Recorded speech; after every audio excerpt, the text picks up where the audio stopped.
If there's one thing we can't deny in our home, it's color. Color can do so many things for us, like creating a mood or just simple interest. Karen Richards of K Interiors will be helping us explore the use of color, whether it be a splash or a spread. Then our design makers this week are Design Team South Africa, and we visit their factory and explore the imagination behind their printed textiles. We also feature Elisha Annandale, who adds splashes of color to 2 homes. And Donald Nxumalo tickles us pink with an all-pink inspired space at this year's Design Joburg. Get inspired always right here on Design for You.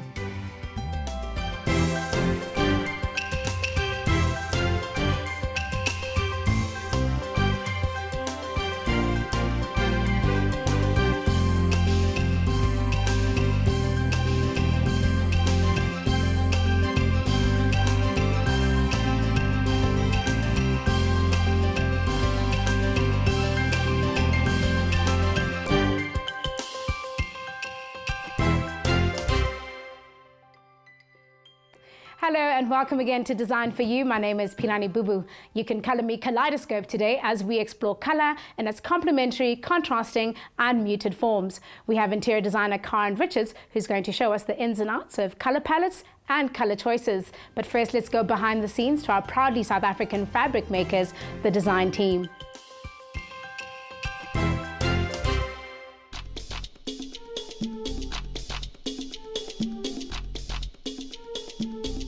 Beautiful fabrics in the form of scatter cushions or patterned linen chairs bring a great burst of colour to any home. We took a sneak peek behind the scenes of the Design Team factory to see how some of these fabrics are made. Within Design Team, we really work with original designs that we create, and then we go through a process of sourcing as far as possible local textile bases to work with. We work mainly with pure cotton and cotton linen mixes, and we then hand silkscreen print all of our fabrics. Pattern and texture meet to tell a unique story as cotton and linen base cloths are custom dyed to a unique colour palette, and printing is done by hand using a flatbed screen printer. Design Team's specific style is really, I think the most recognizable is our use of color. All of our base cloths are dyed locally, and we have a color palette that we take a lot from nature, and we also use, with regards to design inspiration, really our local environment. We look at our traditional crafts, and we specifically use botanical reference, especially the last few years where it's become such a trend. So our patterns are really feel-good patterns, and using inspiration, things, items, experiences that inspire us will make our designs authentic. For instance, for me, our last collection where we did a complete celebration and a study of succulents was just the most wonderful thing, because I could bring in my love of plants together with my ability to create beautiful watercolor drawings with stylizing patterns, and really that's where the artistic skill comes in really what we are seeing around us, what makes us feel good, to find a way artistically to put that onto a fabric which can then carry that message to someone else. Our process is really driven by a lot of hands. From where the design is conceptualized to where it is physically drawn, where it is then taken through a digital process to get it onto our screens before we can start the printing. The actual printing process, which is literally a group of people working on that, to then taking it through our cutting departments, taking it through our sewing departments. There's really no point within our business where it is not a team of people working on what we do. From the heart to the factory, and from the factory to the hands of interior designers, decorators and homeowners, hand-printed fabrics are becoming increasingly popular and desired by many.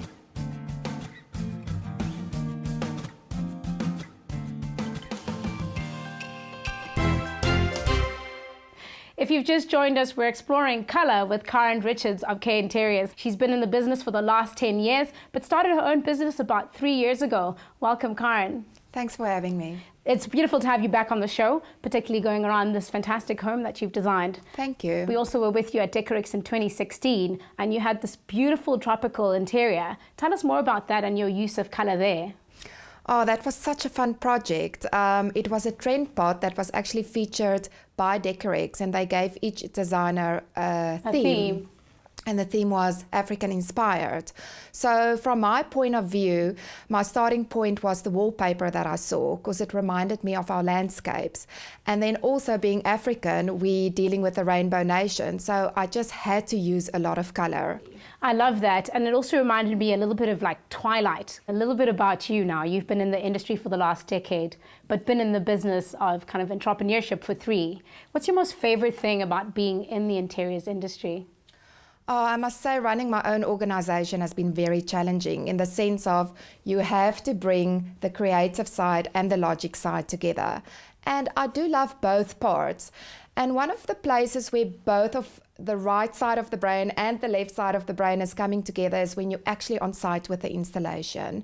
You are running against time, you're pulling a lot of people together to make it work, and you're actually getting that tactile satisfaction of opening boxes, rolling out carpets, putting up the wallpaper, and that I would say what I love most about my company. I'd also say that because, you know, quite often clients can't actually see it until you start to actually piece it together. Yes. What's your biggest project yet? Oh, I've been very lucky in the industry. Sometimes on big projects, we collaborate with other interiors or architects. And we've done the Bank of Malawi, which has been so nice and such a nice experience to do. So I've worked all around the continent. Very beautiful portfolio, it sounds. And we look forward to talking more around your portfolio and colour after the break. Karen will continue taking us through her use of colour in this space particularly. Stay tuned.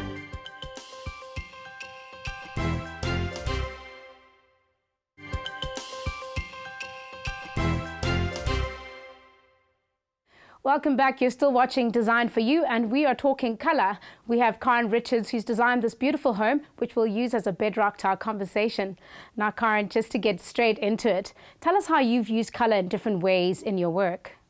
Color is probably the most important element of a scheme, and I've used colors in many ways.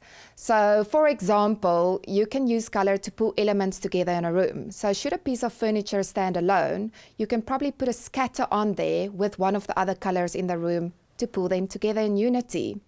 Another skill that I use to actually hide architectural faults is with paint, which is sometimes, for instance, a low ceiling. So you can paint it another color and it won't seem that low.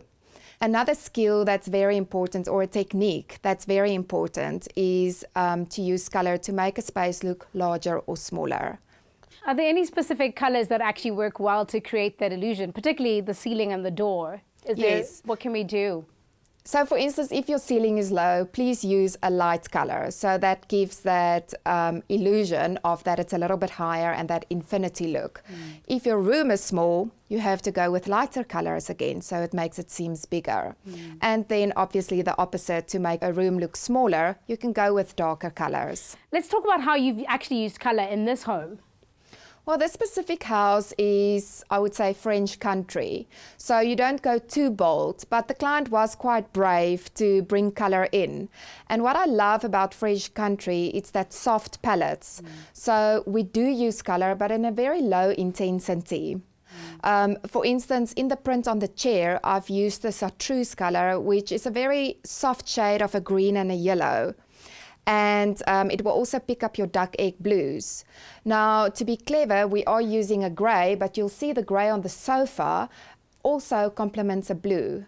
So that's subtle ways of actually pulling your colours together and repeating it. Then the curtain is a lighter neutral colour, but to pick up one of the colours, we used it on the trimming on the heading. So we used another duck egg blue on a button, for instance. And that's the small ways, again, of repeating the colour in the room. Throughout the whole house, we've used the same color palette to stay true to that French country style. Also, because this house is a little bit smaller, we couldn't be too bold with using different colors. But you will see that I'm using the chartreuse and the duck egg blue again, although it might be in different shades. Would you mind taking us around? Sure, let me take you. Let's do it.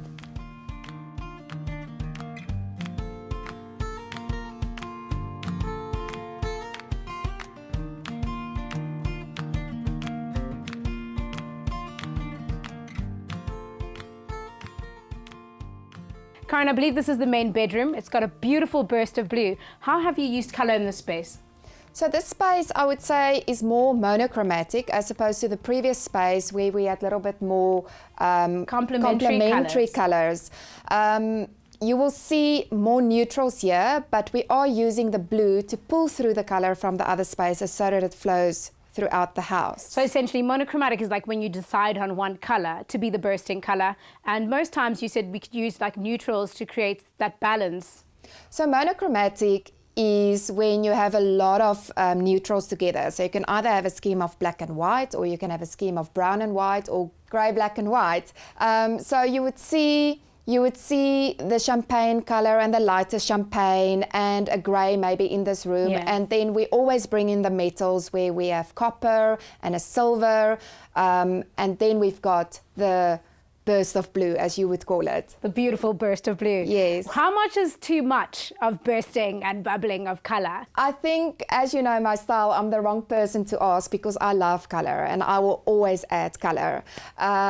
In a French country home, you can always use a duck egg blue. I think that is unique to French country. And because this bedroom is a little bit bigger, we could have added a lot of blues at the end of the day. Let's talk specifically around the elements in the room, the use of the mirrors and the cushions. How do they play together? All right, so let's start off with the wallpaper, which is always a good starting point. Once you've determined your wallpaper, then you know what the colors is going to flow from there. In the wallpaper, you would see a very good example of monochromatic, where two neutral colors are coming together. From there, we wanted to introduce the blue, which you will see in our beautiful classic headboard. And then on the bed, as an example that I've used earlier in the show, to pull the colors together, we've actually used all the colors. So we, for instance, have a beautiful copper scatter with some blue trimming. And then we have a scatter with all our colors in, and then we have a lighter shade. And then at the end of the bed, just another playful metal where we represent the silver color. I love how you've pulled some of the metals also with the walls. Yes, metals is quite a modern thing these days where we can actually combine it. You'll either use just the rose gold or you either just use a silver where you can combine it. It's so much more fun and it actually do speak to each other. What I also love to do is to repeat my color at the bed end. So you will see our ottoman is the same fabric, the same color and the same design than on the bed. It gives that hotel look, it gives that infinity look. That's a wonderful tip around creating infinity in the use of blue. But however, with these chairs and the headboard being blue and the ottoman being blue, how do you create balance or counterbalance, which is, a design term that I think a lot of people want to understand? How much is too much? Let's talk about how you've, brought everything together without making it extreme. So in the specific chairs, we did pick up a darker shade of blue again. What you will see in the texture is also a foil coming through where we're complementing the bronze. And that's giving a little bit more dimension and movement in that fabric, so you don't have that flat blue. What you will see, what's most important, and that's where I'm answering your question, is behind the chairs, we have a flat screen where the curtain is hanging, and that is our neutral. And that's the biggest color in that specific picture. I hear you. So essentially, anything to take out of this room is that to create a balance between the colors, we need to make sure we've got the right bedrocks, but everything is talking to each other. And now the dining room does that very well as well. I'd love to go explore that space again. Absolutely. Let me take you through. Now, dining rooms are quite often positioned very close to other rooms, like living rooms or the kitchen. Let's talk about how you've continued your idea in the space. This dining room actually flows directly out of our sunroom. So we literally use the same color palette. For instance, I've used the same fabric and the same heading on the curtain. So we don't want to create too much havoc. I also noticed on your heading you've got the blue buttons. Yes. Very subtle. Very subtle to pick up the color again. So you will see on the chairs that we're using the shade of blue-grey again, and at the back of the chairs we've used a print with shades of blue. Furthermore, in this room I've used accessories that picks up the yellow from the previous room, and then the metals that we love, for instance the trimming on the back of the chair and candle holders, etc. And bringing back the idea of knowing how much is too much. I love the idea of how, you can clearly see the complementary colours there, but here it's just a little bit suggestive because it essentially is one room. Yes, and we also wanted to go a little bit more elegant in this room, so we don't want to distract the eye too much. It must just be a beautiful dining room. I can see that, thank you. Well, as usual, we have a viewer who has a question. Her name is Malarato, and she'd like to know how she can make her space appear bigger, but also choose a colour palette that works. Yes, I can see she's probably living in an apartment, which sometimes can be challenging on space because your space is really just what it is. You've got a TV room, a dining room and a bedroom. If this is the case, I would definitely recommend her on just using a bunch of neutrals. That will already lift the space. A very good example, or maybe something that she can do depending on the budget, would be to change the color of the sofa.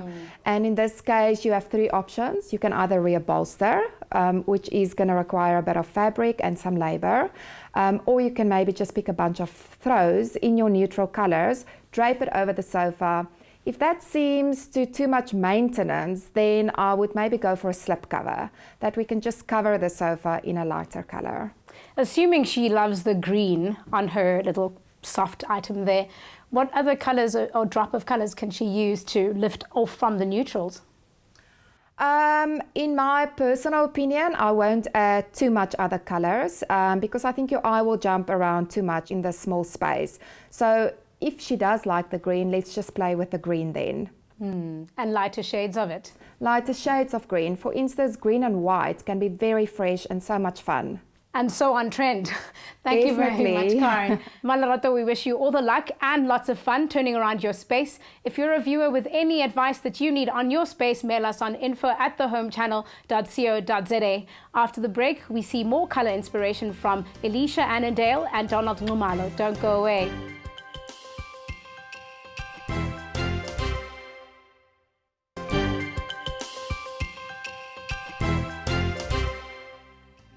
Thanks for joining us on Design for You as we chat colour. As promised, we have Elisha Annandale, who decorates 2 different rooms with 2 different colour inspirations, and Donald Nxumalo, who was all about pink at this year's Design Joburg. Take a look.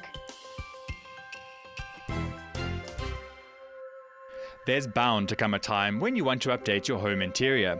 Whether it be a family home or a bachelor apartment, any living space can be livened up with an injection of colour using accessories and decorative pieces. Elisha Annandale of Décor Identity shows us how the bedroom and living areas can be easily transformed simply by changing up accessories. I'd say the inspiration behind decorating is really because people start living in their homes more these days and spending more time and really wanting to have a place where they come from work and really relax and enjoy their space. My design style I'd call more sort of monogrammatic, neutral in interiors, minimalistic, not so much cluttered or anything too much detailed, although we like to specialize more in accessories and decor elements that we bring into the interiors, but not over styling the interior itself. Monochromatic is basically the use of one color tone, whether it's blue or green or yellow, whatever the case of the color that you choose to use, in different shades and tones of it, lighter and darker, introducing black and white more for highlights and darker shadow depths. The style of this home, we've gone for a very natural color palette using no color at all, but various tones of one color, being the grays and the whites, and then adding the black and white to freshen it and to create depth. The client wanted his apartment to be masculine with minimal use of color. An interior such as this one can never go out of style, as gentle explosions of color can keep it fresh without imposing on the initial brief of a color-shy bachelor. So basically what we've done in the bedroom is we've introduced from a scheme which was a monochrome bedroom scheme, being the neutrals, the greys, the black and whites, and then taken the greenery element and we've introduced that into the scatter cushion, as well as the accessories and the decorative plants and the clock that we can see on the bedside table. We've then sort of created a more fresher approach, and instead of going for the monochromatic look, we've then introduced again the outside sort of feel into the bedroom to give it that sort of fresher, more sort of earth tone. Originally, the space has been created to be a monochromatic scheme, all sort of natural tones with black and white, as well as touches of grey and soft blue. Then what we've done is we've added the sort of natural colour greenery into our scatter cushions, as well as the plants that we've placed and the accessories that we've added in the bookshelf. And then for the kitchen nook, which was also designed similar in colour tones, we've then added a few sort of decorative greenery ornaments, as well as some accessory plants to freshen up the space as well. Living in a home with young children can make one apprehensive about owning furniture in light colours. In this living room, the client has opted for a white leather couch, which can easily be kept clean by simply using a cloth. So the design brief is purely to create a sort of vibrant space which is relaxed and calm, where obviously there's kids running around, and it has to be an area which is not maintenance at all, but purely an easy, comfortable space to live in. We've actually introduced the colour green in the scatter cushions here, as well as the artwork and the plants and the decorative elements as accessories. And yeah, we've gone for a lot more of a green sort of moss approach to the look and feel, where on the other side we've obviously gone for more sort of yellows. The lounge being quite big and having a challenge on the various aspects of design that we had to introduce in the space, we create focal points in different sort of areas of the lounge. We've got the nook area, which is more of a reading sort of playful space, and then creating the balance would obviously then be within the larger furniture, which we've tried to balance out the larger space that we're working with. For some, adding pops of colour is enough, but for others, it's either go big or go home. Donald Nxumalo of DNX Interiors showed us his lounge setting in shades of pale pink at this year's Design Joburg. As a designer, I'm quite intrigued by color, and therefore I used different shades of pink to create this beautiful interior as a stand, to create a very soft and serene ambience. I'm intrigued by how we can use color to excite, to calm, to heal, and to basically create an atmosphere. I really love working with bold colors. I've done quite confrontational blues in the main bedroom. I've done the chartreuse. I've done the yellows. I've done the greens. In this case, I wanted to go a little bit softer, because that's never been seen from me. We've gone for a pink floor, which is quite a distinctive color. At the back of me, you find a stucco paint, which is done in a pink hue. The butterfly lights illuminate and highlight the features that it is a stucco finish, and quite beautiful. It's very soft, has many textures to it. The artwork is a photograph of Sanele Kaba taken by Justin Dingwall, and that basically encompasses what the stand really is about. It's about the softness of it, it's about the delicacy of it all, and I hope the mood translates. There are many things that can spark the desire to revamp your living space. If you're keen on giving a room or two a new look, begin by surfing the net for ideas. Then consider contacting an interior designer or decorator to help narrow them down. Or start small with scatter cushions, art pieces and accessories, and build your own look. I must say that dusty pink and that emerald green are my favorite colors of the trends this year. Karen, what other color trends can we look out for? I would say the rose gold is still very strong, and we might still see that carrying on to next year. What I'm seeing coming as well is a bit of rusty orange, some cobalt blue, and maybe an aubergine plum color as well. So it's all that warm colors. Now finally, Karen, can you give us one do and maybe one don't in using color in the home? I would say don't use a color you don't like. So if you're more than one person in the house, kind of agree on the colors both of you don't like and rule that out. The do is always add some color somewhere. Be brave, be bold, and do it. It's gonna make you happy. It's going to make you happy. That's a perfect note to leave at. Thank you very much for joining us, actually, and inviting us into this space. I think we've gotten lots of insights from you. Thank you very much for having me. Well, there you have it. Be brave, be bold, choose a color you like, and off you go.